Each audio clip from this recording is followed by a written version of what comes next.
Müqavilə bağladığımız vəkildən tələb etdiyimiz müdafiəni dövlət hesabına təyin olunan vəkildən də tələb edə bilərikmi? Bəli, dövlət tərəfindən təyin olunan vəkildən də şəxsi vəkildən istədiyiniz bütün müdafiəni tələb edə bilərsiniz. Onun vəzifəsi hüquqi olaraq sizi eyni səviyyədə müdafiə etməkdir.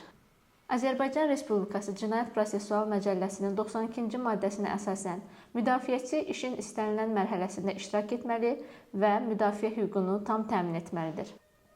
Həmçinin Mülki Prosessual Məcəllənin 67-1-ci maddəsinə əsasən vəkilin prosesdə məcburi iştirakının tələb olunduğu hallarda işdə iştirak edən şəxslərin vəkil xidmətlərini ödəmək üçün kifayət qədər vəsaiti olmadıqda məhkəmə vəkilin dövlət hesabına iştirakını təmin etməlidir.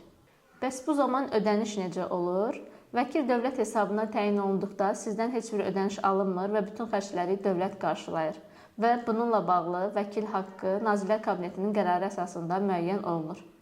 Yeri gəlmişkən onu da qeyd edək ki, müdafiəçilərə, mütəxəssislərə, ekspertlərə və tərcüməçilərə ödənilən məbləğin miqdarı haqqında Nazirlər Kabinetinin qərarına dəyişiklik edilməsi barədə qərara əsasən dövlət hesabına vəkil üçün ödənilən 1 saatlıq məbləğ 6 manatdan 11 manata qaldırılmışdır.